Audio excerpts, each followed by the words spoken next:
Attorney Ace, welcome to the show. Hi, Zach. Thank you. Sino si Attorney Ace and what do you do for a living? Attorney Ace is a compensation lawyer dito sa Australia.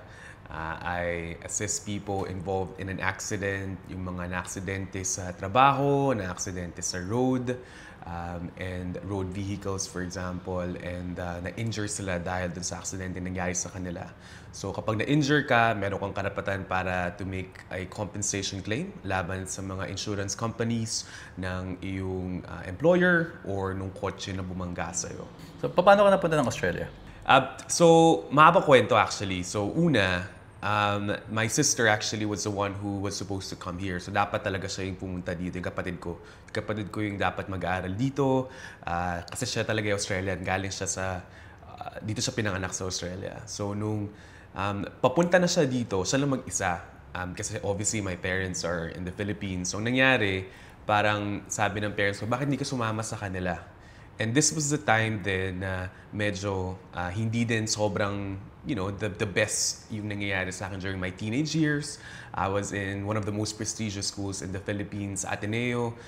Tapos hindi ko nakukuha yung mga gusto ko. And at that time, parang sabi ko, bakit hindi ko nakukuha yung mga na gusto ko or yung mga nakukuha ko nung grade school? Kasi nung grade school ako sa Ateneo, class president ako, honor student. Tapos, nung nag-high school ako sa Ateneo, parang may nag-shift. Una, okay, medyo nakapasok tayo dun sa isang prestigious parang class, or hindi siya class, parang social club sa Ateneo, Dulang Sibol. Tapos, hindi ako, may 1 year siya, 1 year na parang bago kang student or you have to go through that 1 year of parang apprenticeship of sorts. Tapos eventually, magiging regular ka na member. Hindi ako na-regularized, if anything, sa school, sa club na yon. Tapos, may mga things na hindi rin nangyayari according sa dati kong nakukuha sa grade school. So, hindi rin ako nanalong class president. So, parang everything was just happening all at once and it wasn't really the best years of my life. So, nangyari, parang the universe aligned for me na my sister was about to go to Australia and she was going to study here. Tapos my parents asked me, gusto mo rin bang sumama na mag-aral din sa Australia? Doon mo na tapusin yung high school mo, samahan mo yung kapatid mo na mag-aaral dito sa Australia as well. So it was never planned. Kasi yung plano sa akin talaga ng mga magulang ko noon, mag-aral, tapos mag-college sa Ateneo, tapos mag-law school sa Ateneo. Yun yung parang hinuhuna ko, parang yun na yung, alam kong yun ang gagawin ko.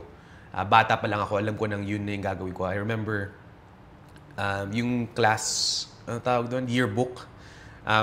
Nakasulat doon kung anong gusto mong maging. So I was in prep back then. Hindi ko pa nga alam kung ano yung abogado. Naririnig ko lang. Ang sabi ko na doon, gusto kong maging abogado. So, bata pa lang ako naka-instill na sa utak ko na maging abogado, pamilya ng mga abogado. So, akala ko yun yung trajectory ko. Pero all of a sudden, God intervened, the universe intervened, tapos everything that has been happening parang led me towards going here to Australia.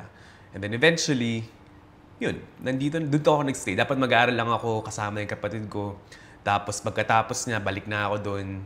Pero hindi naging ganun yung story ko. Nangyari, ako yung nagstay dito, yung sister ko yung bumalik sa Philippines. So, international student yung entry mo? Hindi. Ano yung ano niya? Visa? So, initially, permanent resident na ako noon. Kasi nung bata pa kami noon, when I was a 1-year-old, my mom was already a PR. And then, I already got my permanent residency back then kasi medyo mas madali yung... and again, I do not know the extent of how the application was. But it was a case na permanent resident na ako nung bumalik ako ng Australia. I just had to renew it. So, leading towards me going to Australia, ano na siya, parang I had to apply to renew my permanent residency. Tapos, bumalik na ako sa Australia. So galing ka sa family ng mga abogado. Yes. And then you finished law in Ateneo. No, I didn't. I didn't? finished law. I finished grade school. Tapos 2 years ako ng high school sa Ateneo. Tapos bumunta na ako ng Australia. Tapos during my time here going back dun sa club, naalala ko na I was an aspirant. So I was an aspirant for 1 year sa Dulang Sibol. Tapos you have to go through a series of things. I'll never forget this kasi ito talaga yung parang one of the defining factors kung ba't din ako napunta dito. Kasi like, achiever ako bata pa lang. So nung natanggap ako sa Dulang Sibol, sabi ko sa sarili ko, okay to kasi sobrang puro mga top people yung mga natatanggap doon as an aspirant. Kasi like you have to perform and you have to do well sa school.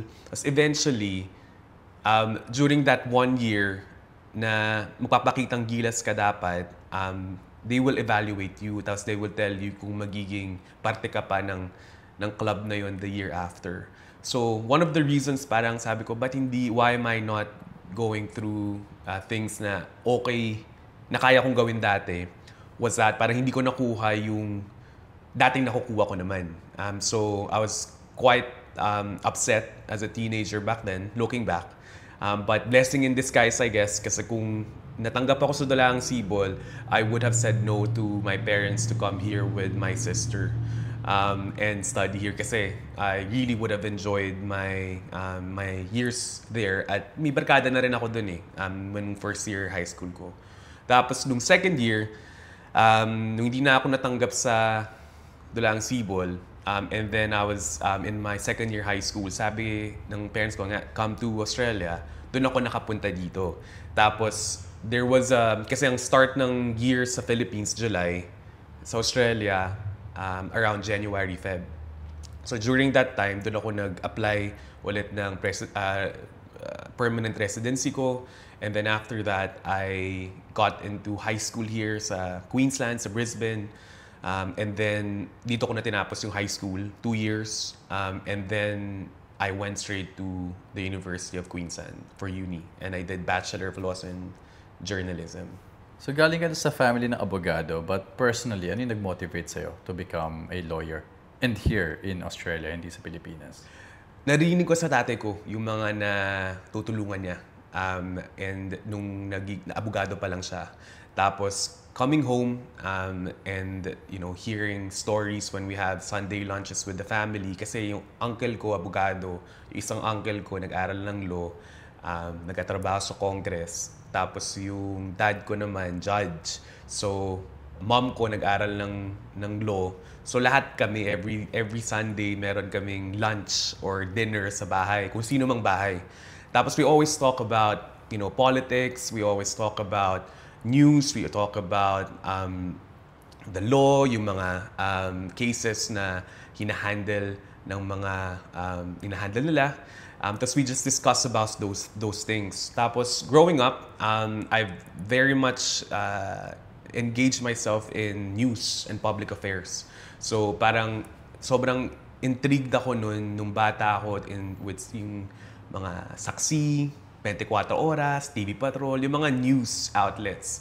Tapos growing up, I aside from my parents and my uncles and my family, naririnig ko din yung mga Senate hearing, nung panahon ni President Estrada na impeach siya, yung mga andun si Senator Miriam Defensor Santiago during those hearings. Pinapanood ko sa ANC noon growing up. Nung cable. Tapos yun, sobrang I love public speaking to an extent growing up, and because of that, tas narinig ko yung mga idols ko sa TV, and I hear my family talk about what they do. Sino yung mga idols mo na lawyer? Sina Senator Miriam Defensor. Well, I'd say ang pinaka-idol ko tatay ko. As a judge in the Philippines. Sino si tatay? Dad is Judge Alexander Tamayo. He is the Filipino of the Year. In dapat alam ko. Naging Filipino of the Year si Dad. And he was the one who convicted General Palparan So aside from many other things that he did throughout his professional career, Dad also was the one who isa siya sa mga judge na unang, well, I don't know if this is a good thing, but siya yung unang isa sa mga unang nag-convict ng isang rapist ng kanyang anak. And ang conviction or ang naging yung parusa ay death penalty. So during that time medyo popular yung topic na yun kasi during Gloria Macapagal-Arroyo's administration parang pinagbabawal, parang gusto niya tanggalin yung death penalty. So for me growing up, Dad was an inspiration and he, I cannot be even as close to all the achievements that he has done throughout his life. And interestingly enough, yung kanyang idol ay ang kanyang tatay din, na judge din sa Manila at naging judge sa other cities in the Philippines as well. So I think the way in which my dad was at home and the way in which he was outside sa bahay kapag nakikipag-usap siya kahit kanino, iba yung charisma niya. So I aspire to be that. Kasi hindi siya ganun charismatic sa bahay. Medyo mas strict siya sa bahay. Pero pag nakahalimuyan niya yung mga tao, kahit ba janitor, kahit ba Supreme Court Chief Justice, o mga justices ng Supreme Court, o mga judges, grabe yung charisma na meron siya. So for me, isa sa mga inspirations ko, aside from the other greats like Senator Miriam Defensor Santiago, and other great lawyers in the Philippines as well. What's the biggest challenge of being a Filipino lawyer in Australia? When I was applying for a law graduate job, ang pinaka-challenging sa akin nun was to fit the mold of an Australian lawyer. Yung typical blonde, matangkad, pogi, magaling magsalita, fluent yung kanyang accent, Australiano, blue eyes. Ganun yung mindset ko noon na kailangan kahit papano maging katulad ko sila. Parang Mike Ross, Harvey Specter. Parang ganun, totoo. Ganyan yung mga suits. So ganun yung mindset ko noon na kailangan ganun yung itsura. And on top of that, ganun din dapat magsalita. And for me, bilang isang bagong salta sa sa industriya ng law, lalo na sa Australia, ang tingin ko nun, dapat ganun yung image na dapat ko ipakita parate. So, kailangan prim and proper, kailangan sobrang maayos ang itsura, at ganun magsalita. Barok ako. Yung sobrang, ang tining ng Tagalog ko, as in, Ilocano. Matigas. Matigas talaga. Like, it's a case when nagsasalita ako, narinig mo na Pilipino talaga. And even though nag-aral na ako dito sa Australia, nag-aral ako sa private school sa Brisbane and all, for some reason, hindi ko pinalitan yung accent ko. Naalala ko noon kumakain kami sa labas ng kaibigan ko, high school. Tapos sabi ko dun sa waiter, for some reason, can I have some water? Diba? And sa Australia, when you say water, parang wara. Parang ganun. So parang from then, di ko makakalimutan na ba't ko ba binabago kasi yung accent ko? Ba't ko ba kasi yung sinasabi, why do I have to change my accent just to think that I will be able to belong? So from then, sabi ko sa sarili ko, hindi ko to papalitan. And nung sumalta na ako sa legal industry, akala ko kailangan ko ulit palitan yung sarili ko, yung accent ko, para makakuha ng trabaho. To fit in. To fit in. Just to be able to belong, and na-realize ko, later on, hindi ko na kailangan talagang palit yung accent ko. So, naalala ko nun, sobrang talagang finifake ko pa yung accent ko para lang para feeling ko matanggap ako kapag fake accent ako ng Australian. Parang feeling mo local ka. Oo, parang feeling ko mas nakakatalino kapag ganun yung ginawa ko. Pero hindi talaga. So, na-realize ko na yung mga in-interviewan ko na wala akong yung kung ako talaga, kung ano yung accent ko, kung ano, paano ako magsalita, doon ako nagkakaroon ng second interview and then eventually natanggap sa trabaho. So, ang na-realize ko ngayon na ako na yung nag-i-interview ng tao para sa firm namin, it's a case where it's not about, hindi mo na dapat iniisip na kailangan mag-fit in ba ako sa employer or sa kumpanyang ina-applyan ko eh. Ang dapat mo ring isipin, yung employer mo naghahanap ng specific person to work with them. So kung ako, na-realize ko later on is, you can be the smartest person, top honors in law school and graduating as the best looking person and all.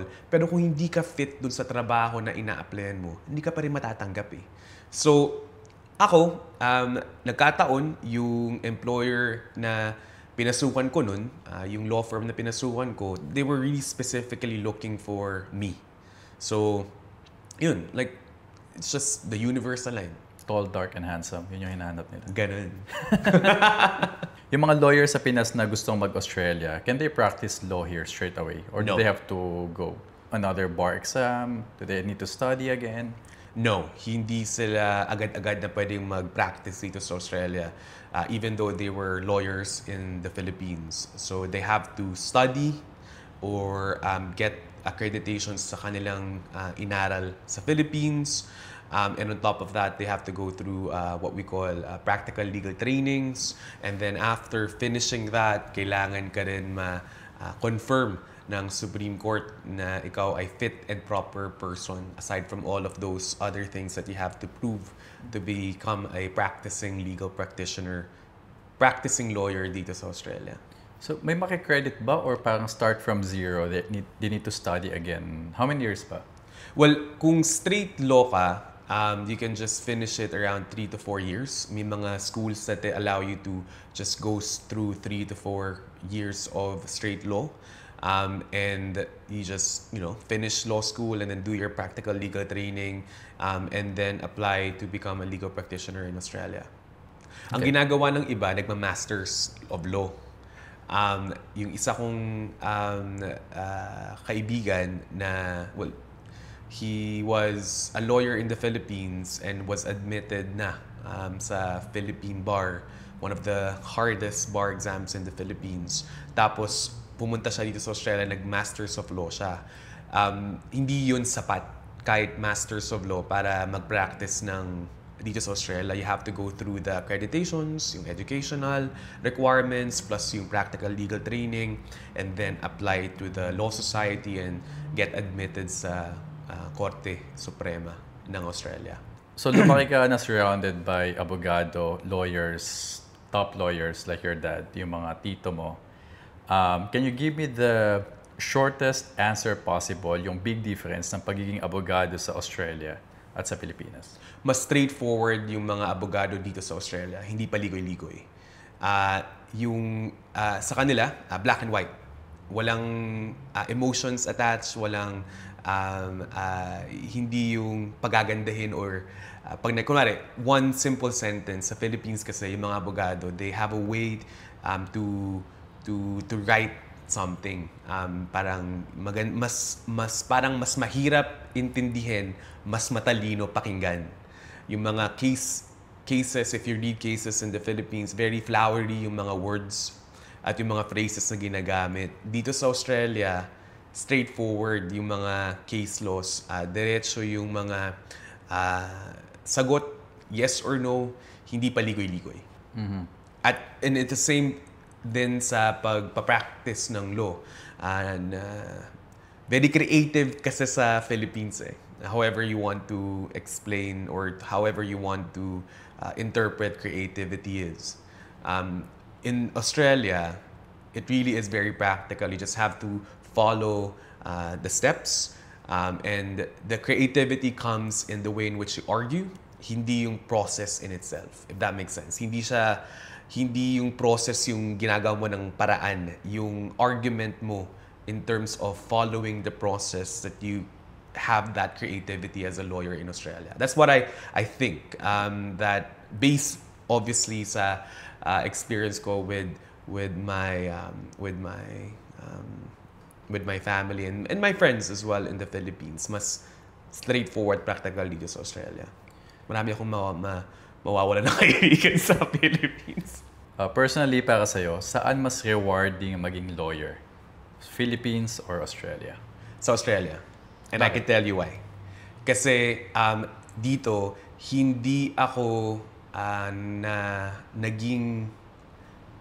hindi ako umangat sa trabaho ko o sa firm ko dahil kung sino ang kakilala ko at kung sino yung mga nasa paligid ko at kung ano yung apelyido ko, kung ano yung pangalan ko. It really is because of my hard work. And it's the right person for the job. In a sense na hindi porket kilala ka, kaibigan ka ni ganito, kaibigan ka ni ganyan, kamag-anak ni ganito, anak ni ganyan, iaangat ka o ipopromote ka or mas papaboran ka. Dito, kung ano ang trabaho mo, kung ano yung ginawa mo, dun ka ibabase, hindi kung sino ka. So, would you say na it's rewarding because it's you did all the hard work? Hindi nakatulong yung pagiging tamayo, hindi nakatulong yung pera or yung connections ng family mo sa Philippines. Kasi here, you're a nobody. Correct. Nobody ako. Correct. Hindi ako umangat sa trabaho ko dahil sa pangalan ko. Umangat ako dahil sa trabahong ginawa ko. At for me, mas rewarding yung ganun kesa yung ibinigay lang sa'yo. Yung mas masarap kapag pinaghirapan mo. At kapag na-enjoy mo na yung pinaghirapan mo, talagang chini-cherish mo lahat, bawat dollar, bawat centavo, bawat $100 na gastos mo, talagang iniisip mo kung ano yung babayaran mo, kung gagamitin mo kasi pinaghirapan mo yun hindi lang binigay sa'yo. And walang palakasan, walang dahil kakilala ko sa ganito, kaya ako umabot sa ganitong posisyon. Wala. Sa experience ko, wala. At kahit ngayon na ako na yung nag-e-employ at nag-aangat ng ibang tao or ng ibang mga abogado or yung mga staff namin, in-instill ko sa sarili ko na since hindi lang binigay sa akin yung oportunidad, pinaghirapan ko yung oportunidad na binigay sa akin, yun yung naging parang inspiration ko, if anything, dun sa pagpapalakad ko ng kumpanya namin ngayon. Ano yung pinakamalala or pinakamalaking kaso na nahawakan mo dito sa Australia? Siguro yung psychological injury claim ng isang worker na binuli ng kanyang employer. So, may recording na ipalabas o na ipakita na ebidensya ng employer na minumura siya, na pinagsasabihan na ibabalik kita sa bansa mo, na wala kang kwenta. Mga ganung salita na sinabi dun sa employer. At on top of those bullying na ginawa dun sa worker na eventually nagkaroon ng psychological injury, ang sabi ni employer para din daw siyang ginawang alipin nitong employer na during weekends pinapalinis yung kanyang mga bahay nung employer at nung boss. And ginawang katulong yung employer niya na dapat hindi naman. So kasi outside sa trabaho niya. Okay. So ang pinagawa, ang nangyari dun kay employer sa kliyente namin na nagkaroon siya ng psychological injury dahil dun sa nangyaring sa kanya. And because of that, nagkaroon siya ng workers' compensation claim at umabot ng taon. Kasi nilaban din ni employer. May karapatan din naman si employer para sagutin yung mga allegations ni claimant, yung kliyente namin. At nagkaroon pa ng parang away outside of the workers' compensation claim. And then eventually, natulungan natin yung inapi at naaping worker na binuli, na inalipin, Yeah. and nagkaroon siya ng workers' compensation claim. Ang malungkot lang, dahil sa extent ng naging injury niya, bumalik na siya dun sa bansa niya dahil hindi na siya makapagtrabaho dito. So, fast forward, napanalo mo yung kaso. Ano yung napala nung employee? And then, ano nangyari dun sa employer? Dun sa claimant, nagkaroon siya ng compensation claim through monetary payment. Magkano yun? Hindi pa yung sabihin eh. Bawal. Okay, sige. Pero malaki-laki din dahil hindi lang yung kanyang past economic loss o yung nawala niyang pera before, nagkaroon din siya ng economic loss and damages para sa future losses niya na hindi na siya makapagtrabaho. So, ganoon kami mag-quantify ng magkano ba yung mawawala o ano yung mawawala sa kanya, at we then quantify it through money. Kasi with compensation claims, it's a civil action. It's a civil action. So, no one will go to jail, quote-unquote, sa personal injury claims. Ang remedy dito, monetary compensation. Dahil, actually, take that back. Ang remedy dito is we want to bring you back to what you were before the accident or the injury that you sustained. Dahil hindi tayo Diyos, wala tayong time machine na naimbento pa.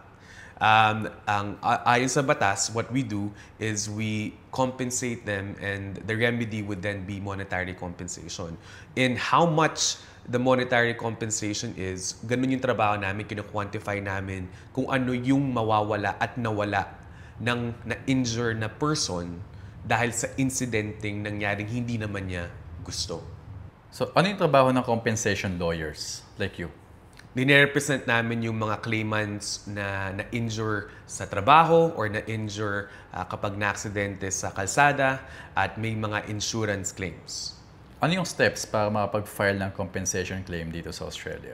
Well, una, kailangan may mga ebidensya ka na magpapatunay na meron kang injury na sustained dahil sa incidente nangyari sa trabaho or sa kalsada, or any insurance claims. Obviously, kapag nagkaroon ng incidenteng nangyari, ang gagawin mo, pumunta ka muna ng doktor at kumuha ng mga medical evidence. Kapag may mga medical evidence ka na magpapatunay na meron kang either physical or psychological injury, or whatever pains that you sustained from an incident that occurred to you, that happened to you, then there are legal steps that you are able to do in making a claim. Now, may mga forms na kailangan i-fill up, or kung mas pabor sa'yo, pwede ka rin humingi ng tulong sa mga abogado to know more about your legal rights. Gaano naman katagal bago makuha yung compensation after mag-file ng claim? Depende. Sometimes it can take months, sometimes it can take years. So, depende sa extent ng injury mo at depende rin kung paano kagaling yung abogado mo. Kailangan magaling yung abogado? Oo naman. Right. Mawawalan ba ako ng trabaho kapag nag-file ako ng workers' compensation claim dito sa Australia? Hindi agad-agad. So, hindi porket na nag-workers' compensation claim ka, mawawalan ka na ng trabaho. Pero, nag-workers' compensation claim ka dahil may injury ka. So, yung doktor mo ang magdidikta kung pwede ka na bang magtrabaho or hindi ka pa pwede magtrabaho o pwede kang partially going back to the work that you were doing prior to the incident and the injury that you sustained. So, depende talaga yan sa doktor mo at sa assessment ng mga medical providers. Ngayon, kung yung injury mo sa trabaho na hindi mo naman talaga ginusto, talagang hindi na yung injury mo masyadong malala na hindi ka na talaga pwedeng makapagtrabaho or gawin yung mga tasks na ginagawa mo prior dun sa injury mo, pwede kang matanggal sa trabaho mo dahil sasabihin ng employer mo hindi mo na pwedeng gawin yung ginagawa mo dati. So, unfortunately, dahil hindi mo na pwedeng gawin yung ginagawa mo dati, hindi ka na fit sa trabahong ginagawa mo. Pwede nilang sabihin yun. Pero kailangan merong medical evidence to support na ganun talaga yung reason kung bakit ka matanggal ng trabaho, kung bakit ka mawawalan ng trabaho. So, based sa medical evidence, kapag na-injure ka sa trabaho. Pwede ba ako mag-claim ng compensation kapag nasaktan ako sa trabaho? Pwede kang mag-claim ng compensation kapag nasaktan ka sa trabaho. But ano bang yung nasaktan? Ano yung sakit na naramdaman mo? Kunyari nasagasaan ako ng forklift. Oo, pwede kang claim ng workers' compensation claim kapag nagkaroon ka ng injury dahil nasagasaan ka ng isang reckless driver ng isang forklift. Ang una mong gawin muna, huwag mo munang isipin yung legal rights mo. Unahin mo muna yung sarili mo. Focus on getting yourself medically checked first. Go to your doctor, go to the emergency if necessary, at magpa-check ka muna. Sabihin mo lahat ng iniinda mo, lahat ng mga pains na nararamdaman mo. Pag na-report mo na sa doktor mo, make sure you also report it to your direct supervisor, but always put it in writing. Huwag mo lang sabihin. Lagay mo sa text, lagay mo sa email, mag-fill up ka ng incident report na na-injure ka. Correct. Kailangan ng written proof na talagang na-injure ka dun sa trabaho at nangyari yun habang nagtatrabaho ka. Very important yun kasi minsan may mga insidente na hindi sinulat or walang written evidence na hindi na maalala nung sinabihan na na-injure sila. Kung hindi ko agad na-report yung injury ko from work, pwede pa din ba ako mag-file ng compensation claim? Oo. Ang una mong gawin, maghanap ka ng evidence muna na anything, kung may nasabihan ka ba na kaibigan or na text message na co-worker na na-injure ka sa trabaho, or maaari na dahil na-injure ka, pumunta ka na ng doktor at na-report mo na sa doktor mo na meron kang injury or nasaktan ka habang nagtatrabaho, kahit hindi mo pa nare-report sa direct supervisor mo or sa employer mo. As long as merong mga ebidensya outside of work na magpapatunay na itong insidente nangyari sa araw na to habang nagtatrabaho ka, at na-injure ka dahil sa insidenteng nangyari, pwede natin i-formulate yun at ibigay na ebidensya sa insurance company. May deadline ba? Meron. Depende yan sa jurisdiction at depende sa mga states kung nasan ka. Right. Depende sa state. Hindi siya universal in Australia. Hindi. Kung hinipuan or binastos ako ng boss ko or katrabaho ko sa work, pwede ba ako mag-file ng compensation claim dito sa Australia? Kapag nagkaroon ka ng physical or psychological injury as a result of such indecent act towards you or sexual act towards you, para magkaroon ng personal injury claim at magkaroon ng compensation claim as a result of that, kailangan meron kang na-sustain na injury. However, there are employment courses of legal actions that you might be able to go through for that incident, and also criminal actions for what had happened to you. But in terms of personal injury claim or a civil action, kailangan meron kang psychological injury na natamo as a result of such incident at work. So kung hinipuan ako, tapos nagkaroon ako ng anxiety, fear, and I find it very hard to go back to work kasi takot na ako dun sa boss, that I can file a compensation claim. Correct. Pwede kang mag-file ng compensation claim. You can do it yourself online. You can get your doctor who assessed you for such anxiety to assist you, and you can also seek legal advice to give you some advice how to go through that process as well. Very, very unfortunate incident. May international student dito sa Australia, hinipuan siya ng boss niya. Pilipino yung boss, owner ng restaurant. And natakot siya, yung bata, yung babae. And multiple times nangyari na hinipuan siya. What can she do?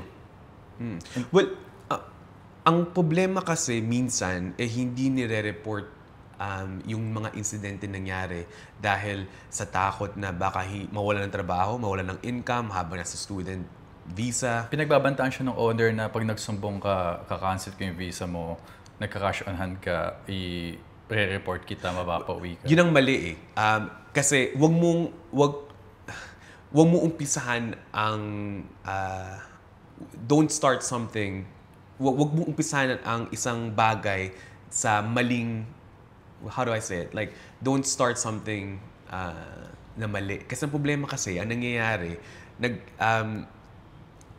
nagkakaroon ng leverage yung mga employer to do so, to make those parang, how do I say it, to say those things and be able to threaten those employees kasi umpisa pa lang mali na yung ginawa ni employee.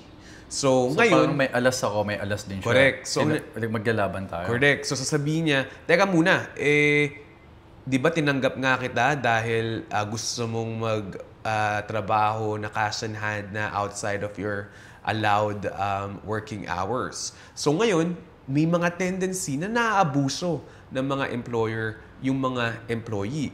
Wala naman din, so I have to make this clear, no? Hindi porket na takot ka na meron kang maaaring maling ginawa habang nasa employer ka, hindi ka na pwedeng hindi ka na pwedeng mag-file ng workers' compensation claim or a personal injury claim.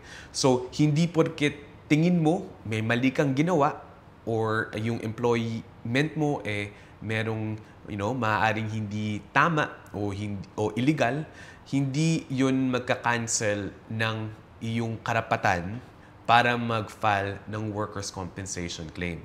So, you just have to be upfront about it to the insurance company and be able to say that this is what had happened, but it also is the case that I was injured as a result of an indecent incident at work.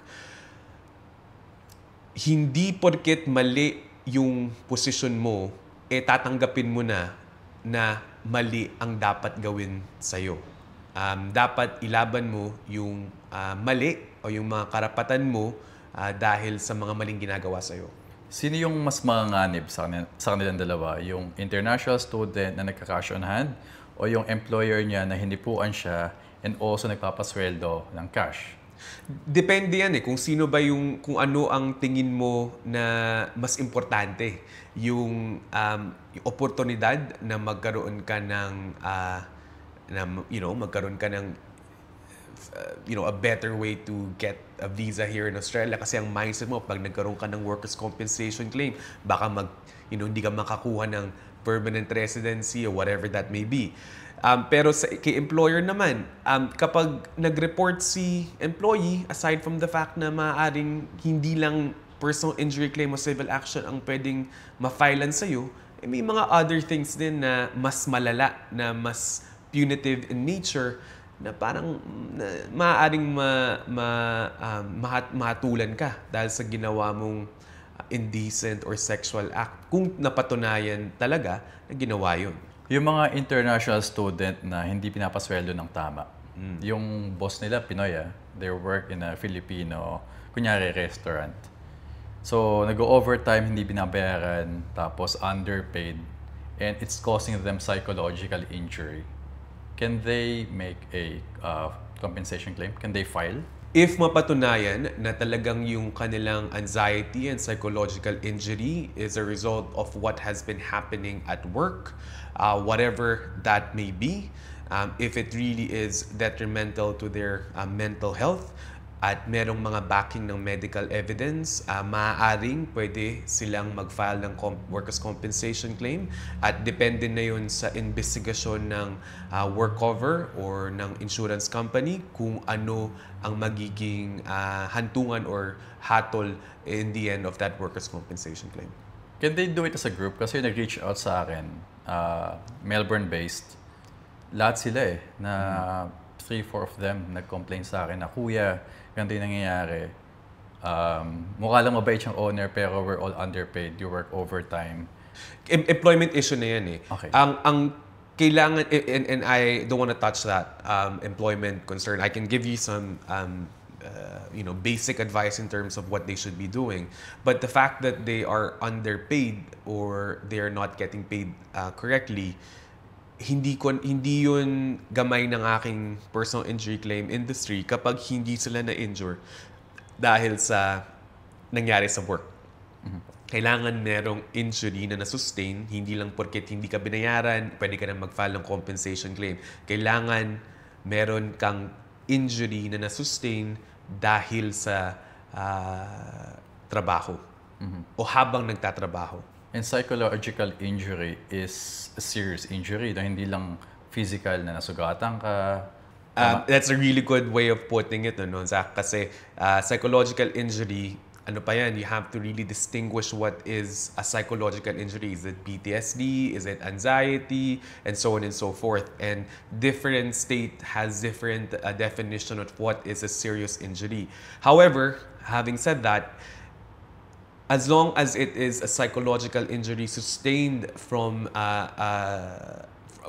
sustained at work, you may file a workers' compensation claim. Depende na yun kung ano yung mga ebidensyang kita mo at isasubmit mo, kung ma-accept ba, ma-reject, or pwede kang magbigay ng mga reasoning as to why it should be accepted, or get legal advice so you know the processes for you to be able to get an accepted workers' compensation claim and eventually be compensated. Kung nabully ako sa work, verbally and physically, sinaktan ako ng boss or katrabaho ko, can I file a compensation claim? Yes, you can file a workers' compensation claim kapag na-sustain ka ng physical and psychological injury dahil sa pagbubuling ginagawa ng employer mo. Paano mo masasabi na yung verbal abuse, bully level na siya? Paano kung pinagalitan ka lang kasi may mali kang ginawa? May ano ba? Paano tinitignan ng batas yun? Na yan, bully yan. Ito, napagalitan ka lang, tinatama ka lang. So, that's a very, very good question. No? Depende yan sa type ng pagbubuling ginawa sa'yo. It's quite subjective, but there are objective means to be able to identify whether there has been a bullying that transpired from an incident at work. But having said that, it's a case na kapag napatunayan na meron kang physical or psychological injury dahil sa pagbubuling ginawa sa'yo at nakasustain ka ng anxiety or PTSD dahil sa nangyaring yun at meron kang medical evidence to prove that, it doesn't stop you from filing a workers' compensation claim. If there would be any arguments against that claim, depende na yun kung sa insurance company sa pag-argue against it with you. Kung sinampal kita, kasi nag-away tayo sa work, boss mo ako can you file a workers' compensation claim? Oo. Kapag yung sampal mo sustain ng physical or even psychological injury sa akin, then you are able to file a workers' compensation claim and properly get compensated for that either through reasonable and appropriate rehabilitation and any permanent impairment or losses that you might sustain in the future. Injury talaga kasi backhand yung sampal ko sa'yo. Grabe naman. Yung yung mga general na tatay sa sa pelikula, pag sinampal yung anak. No, it's funny that you say that. Meron akong kliyente noon na kinarate kick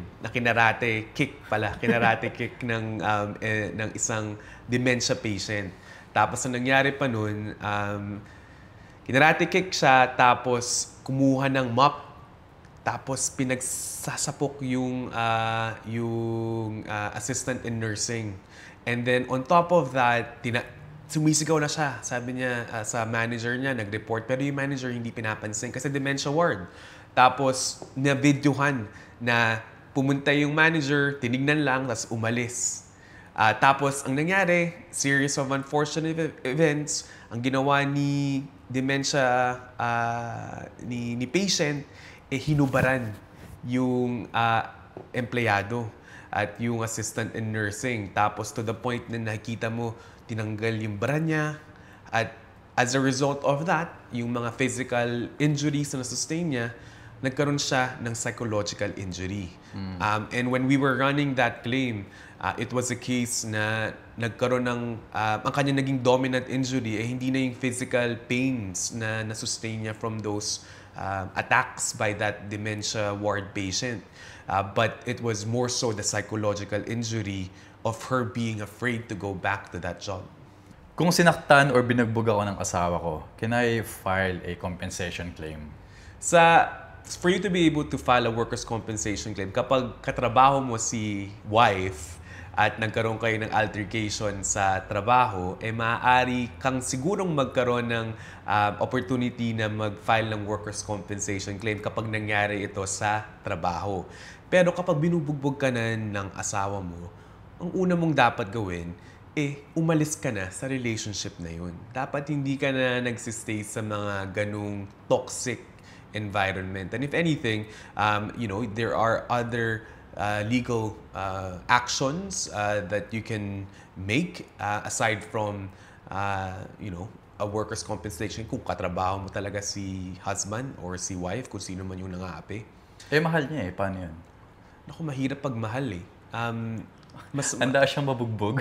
It's the same thing as, hindi din tama na dahil mahal mo yung trabaho mo, dapat hindi ka mag-file ng workers' compensation claim kapag na-injure ka sa trabaho. So, hindi dapat emosyon, hindi dapat pagmamahal, hindi dapat utang na loob ang maging rason mo para hindi ka mag-file at ilaban ang karapatan mo. Kung nabangga ako ng forklift or nabagsakan ako ng paleta sa warehouse, can I file a workers' compensation claim? Yes, you can file a workers' compensation claim kapag ganun na nangyari sa'yo dahil sa reckless way in which the forklift driver was driving at nabagsakan ka ng malaking paleta as a factory worker, for example. Marami yan sa Filipino community, yung mga nababagsakan ng mga paleta or yung mga finger nila na-injure or natatanggalan, nafa-fracture yung finger or hands nila dahil sa mga insidente nangyari sa factory. So yes, you are able to file a workers' compensation claim. Kung tinadyakan ako ng pasyente ko, kunyari nurse ako, maybe may dementia or psychological disorder, can I file a workers' compensation claim? Yes. So if for example, yung patient mo sinaktan ka habang nagtatrabaho sa nursing care, ano bang tawag sa mga ganun? Mga sa aged care facilities, sa hospital, kapag yung pasyente sinaktan ka at nagkaroon ka and you sustain a physical injury, you are able to file a workers' compensation claim dahil sa injury yung sinustain mo sa ginawang pananakit ng pasyente mo. International student, nag-work sa isang steakhouse. Inabuso siya verbally nung customer kasi hindi masaya sa service. Maybe yung steak overcooked, masasakit na salita. That's bullying, di ba? Or verbal abuse. Can she file a workers' compensation claim? Yes, kapag napatunayan na nakasustain siya ng psychological injury for that incident whilst working. Now, may mga arguments siguro na sasabihin sensitive mo naman and all that. But you also have to understand, as an employee here in Australia, you have certain, there are certain things that you should, gagawin kong layman term na, there are certain things that you have to, may mga procedures na kailangan gawin ng employer mo o nung in this scenario, nung steakhouse owner, in terms of aggressive customers and how it should have been dealt with by, let's say, the supervisor and the worker as well. So kung may proper way of may mga procedures na training na binigay para or kung walang training na binigay dun sa employee na nakasustain ng psychological injury dahil sa aggressive nature ng customer, pwede siyang mag-file ng workers' compensation claim at pwede din siya mag-file ng common law claim after that kung mapatunayan na merong negligence on the part of the employer na hindi binigay yung proper training and procedure para dun sa empleyado. But in short, kapag nakasustain ka ng injury sa trabaho, kung sino man ang nag-sustain, how do I say, whoever is the one who did it to you, as long as you sustain an injury whilst at work and you can confirm that there was an injury whilst at work, while you're doing work, then you are able to file a workers' compensation claim. It would then be dependent upon the insurance company whether it would be a case that they would accept, reject, or ask for further evidence to support. What if nag-work ako sa kitchen dito sa Australia, naghaharutan kami ng mga katrabaho sa kitchen, and nasagi nung katrabaho ko yung mainit na tubig, nabanlian ako, as in lapnos. can I make a claim, compensation claim? Yes, you can make a claim kahit may naghaharutan lang kayo ng katrabaho mo dahil na-injure ka habang nagtatrabaho. Ang lesson learned, Huwag kang humarot sa mga katrabaho mo. Gawin mo lang yung trabaho mo. o magharutan kayo after sa labas ng Huwag work. sa may mainit na tubig. Okay. Oo. O kaya malamig na tubig na lang ang iharot mo sa kapwa mo katrabaho. Okay. So, iwasan yung paghaharot sa Oo. Sa Huwag kang work. humarot. Iba ang iharurot mo. Kung nasagasaan ako ng tren or bus papasok sa work, pwede ba ako mag-file ng compensation claim? Pwede kang mag-file ng motor vehicle accident claim if, for example, you were injured while passing by or as a pedestrian on a road. Papasok pa lang sa work, wala pa siya sa work. Hindi, ano siya, hindi, pwede kang ito to, medyo, this will then be a medyo contentious way kasi hybrid na siya in a sense. It's what we call a journey claim. So a journey claim is a workers' compensation claim where you were injured through your journey towards to work. There are states where they don't even allow that. There are states that, just for general, in Queensland, pwede kang mag-file ng journey claim, pero hindi talaga magko-compensate sa'yo yung workers' compensation. Ang magko-compensate sa'yo yung insurance ng bumangga sa'yo.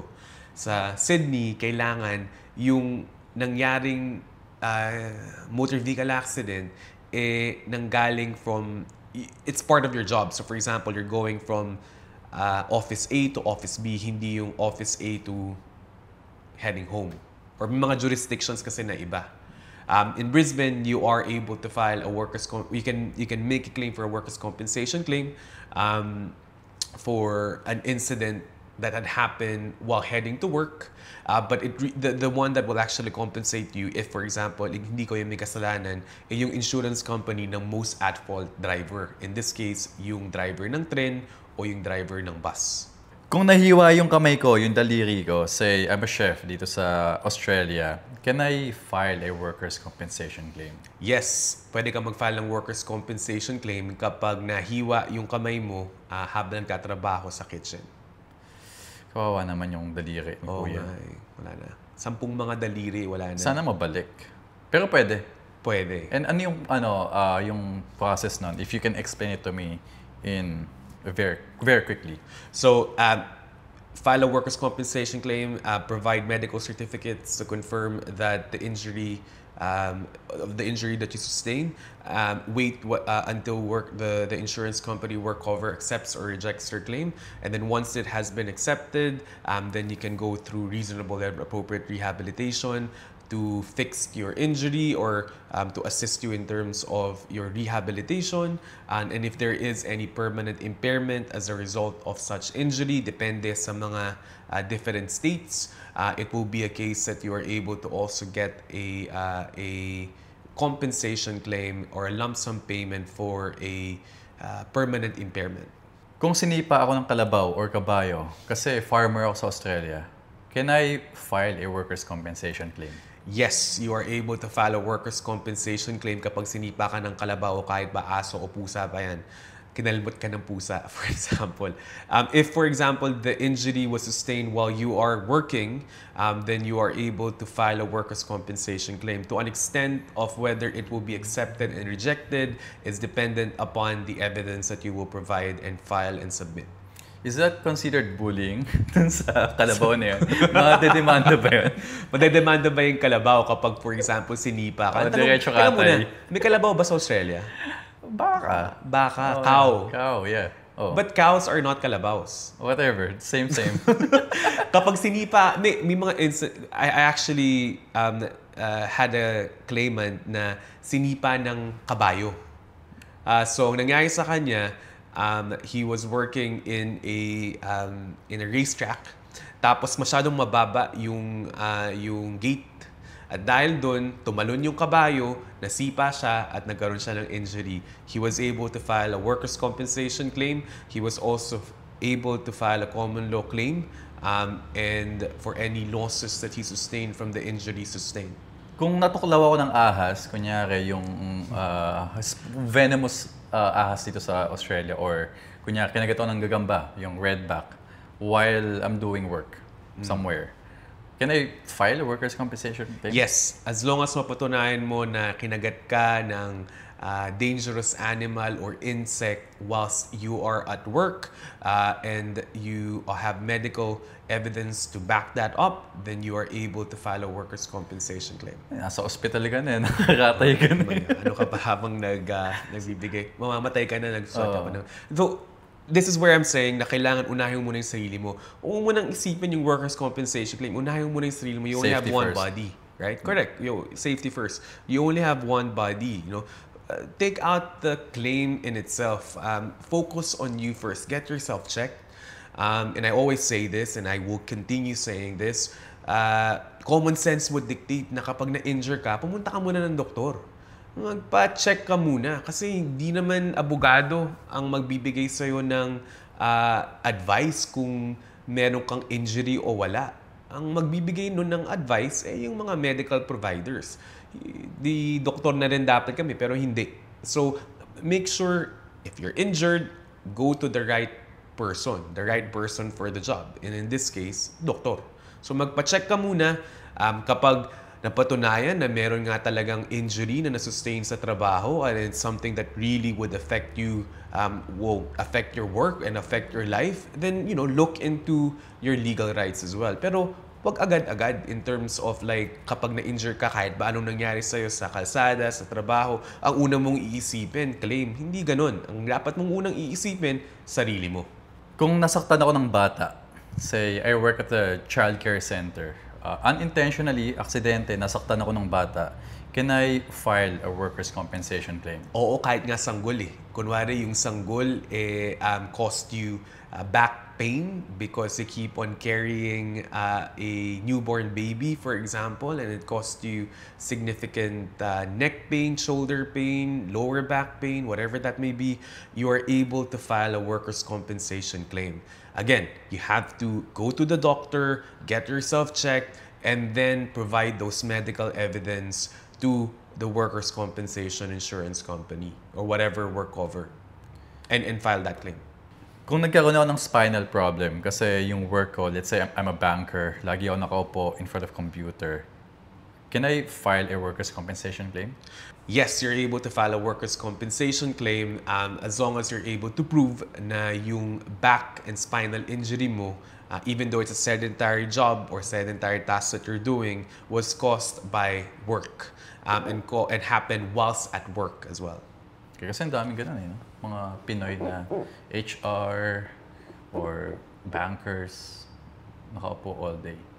Correct. Ako, abogado, kapag ako nagkaroon ng back injury because of my constant, let's say, typing, dahil wala akong break and all, and I sustained such injury, then I also can file a workers' compensation claim. Is my employer negligent from that? Not necessarily. You have to prove that there was a wrongdoing done by your employer that caused you that injury. So, a common law claim or a claim where you have to prove negligence on the employer doesn't necessarily equate to filing a workers' compensation claim.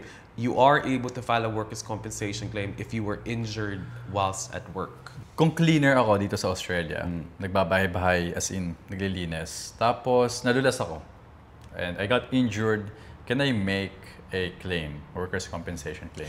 Yes, you can make a workers' compensation claim. Una, kapag ikaw ay isang empleyado ng isang cleaning business at na-injure ka habang naka-task to make a cleaning job at na-injure ka dahil sa trabaho mo. Kapag ikaw naman ay self-employed, kapag may mga insurance ka bilang isang self-employer, you are able to also file a claim against your insurance company. You can also file a claim to your insurance company for any injury claims that you sustain from an incident whilst at work. Kunyari na kuryente ko, kasi electrician ako, pumunta ako sa bahay ng customer, nagpapalit ako ng ilaw. Yes. I got electrocuted kasi wala akong suot na protective gear. Yeah. Can I make a workers' compensation claim? Yes, you are able to make a workers' compensation claim kapag napatunayan na you are injured whilst performing your work and you are working. To an extent of you being able to file a workers' compensation claim, let's say on a common law damages, depende yun kapag napatunayan na hindi ka binigyan ng proper protective gears for you not to be able to sustain such injuries, or you deliberately did not use it, and as a result you were injured at work. So either or, you still are able to file a workers' compensation claim because you were injured whilst at work, but dependent on the evidence as to whether you'd able to continue and file it on a common law stage or a common law step. So in short, yes. Okay, vlogger ako sa Sydney, Australia. So, Opera House, nag-vlog ako, umakyat ako ng hagdan, tapos natapilok ako, bumagsak ako. Can I make a personal injury claim? Depende yan. Kapag you are able to prove evidence that there has been a negligence on the part of the management of Opera House, kasi it's a public place. So you are able to file a public liability claim, but in those circumstances, you have to also confirm that there has been something that should have done na dapat ginawa para hindi ka matapilok at para hindi ka ma-injure.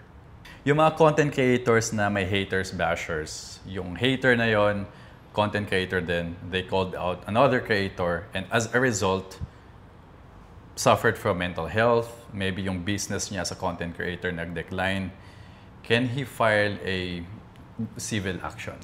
If, for example, yung pinost or pinublish na information ay hindi totoo at napatunayan nung nag-file ng civil action na hindi totoo yun, na yung pinublish, at as a result of that, napatunayan din nung nag-file ng claim na nawalan siya ng trabaho o nawalan siya ng income at nawalan siya ng nagkaroon siya ng losses as a result of that untrue information published about certain individual.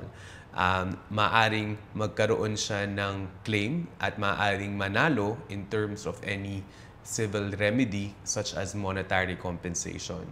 Kawawa yung ng bash na or nag-publish ng maling impormasyon, ang maaaring mangyari kailangan magbayad itong si ng bash o kailangan magbayad si basher ng compensation sa'yo. Right. Kasi may mga content creators, yung content nila talagang hating other content creators or other business coaches. Kasi syempre gusto ng majority ng Filipino yung drama, yung commotion, negative news about someone. So if that content really affected the business of that person, the integrity, lalo na kung personal brand siya, and nakasalalay yung trabaho niya, yung buhay niya, dun sa pagiging content creator niya, then you can file. Kapag kung ano yung pinublish ay mapatunayang hindi talaga totoo. Right. Okay. Ito, hindi to legal advice and maaari mo rin itong ma-google online. Kapag ikaw ay napatunayan na nag-defame ka ng isang tao, be it a video creator or a digital creator of sorts, a vlogger, whatever that may be, napatunayan na hindi totoo yung pinublish mo at as a result nagkaroon yung binuli or yung binash mo ng losses, hindi naman totoo yung sinabi mo, maaari kang patunayan na maaari kang mahatulan na kailangan mo magbayad ng pera dun sa dinefame mo. Okay, so think before you hate. Correct. And think before you click.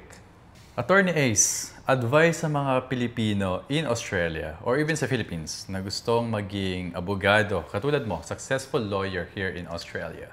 Ang aking abiso, subukan mo.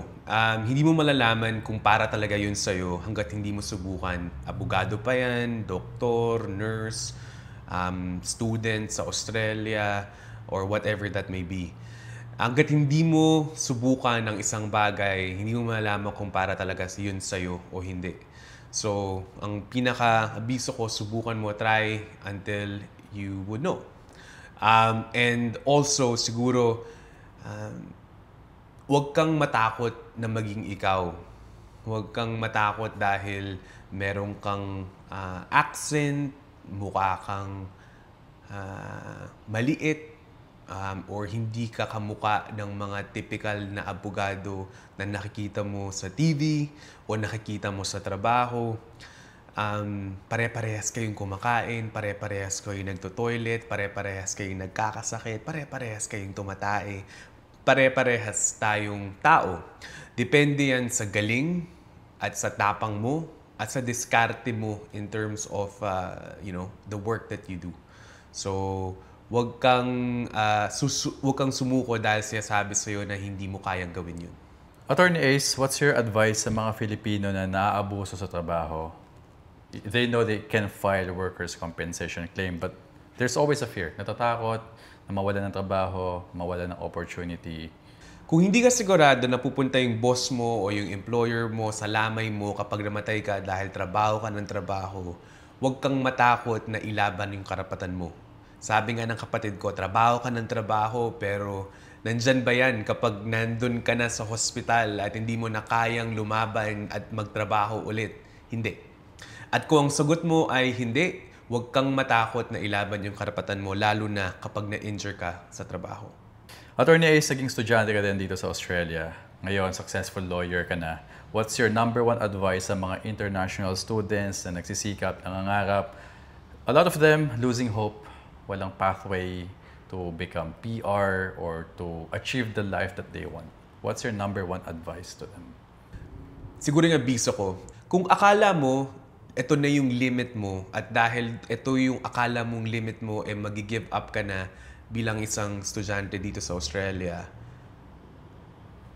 let me tell you na hindi yun yung limit mo. Hindi yan yung limit mo. Make sure to continue reflecting, speak life, and you'll realize na yung akala mong limit mo, hindi pa pala yun. So, wag kang basta-basta magi-give up. Huwag kang basta-basta to drop everything because may hindi magandang nangyari ngayon o kanina o ngayong hapon o ngayong gabi. Hindi yan yung limit mo. Just to remind yourself that, pagsubok lang yan at eventually you'll be able to find your way and you'll get the goals that you wanted from the first place, in the first place. Zach, anong advice sa mga international students na handa na mag-give up dahil hindi nila kaya yung nangyayari sa kanila? Seek help. Nung naging student ako dito, started nung 2014, walang TikTok, walang Facebook, YouTube, walang vlogs na people teaching you how to do life in Australia. Walang magsasabi na this is how you apply TFN or ABN. Walang nagsasabi na, di pa uso yung mga groups na dito yung accommodation, dito maraming trabaho. So, and currently I feel like they're very blessed because the information is everywhere. Though not all information are correct, so they still need to do their due diligence. But it's a lot easier to ask for help now because of social media. And because ang dami ng successful na Filipino dito they're willing to share what they know. Like you're doing your content, di ba, for free. Wala ka naman hinihingi sa kanila, walang bayad para panoorin yung mga content mo, yung content ko. And just ask for help. So don't do life alone. Kasi it's lonely in Australia, di ba? Yung pagiging independent, it feels good at the beginning. But dadating yung point na may realize mo, ito pala yung sinasabi nila, no, na pagdating mo ng ibang bansa, ikaw lahat. Wala kang ibang aasahan. Totoo yun, di ba? Totoo. Kahit may family ka dito, everyone's busy doing their own life. So, yeah, don't play victim, di ba? Pag may nagtuturo sa'yo na this is how to do things, this is how you're gonna be successful, then give it a go before you make your conclusion. So yeah, seek help kasi ang daming gustong tumulong and yeah, have fun, put on your sunscreen, get out of the house and go to the beach. And fight. And fight. Attorney Ace, thank you for your time. Thank you, Zach. Appreciate you.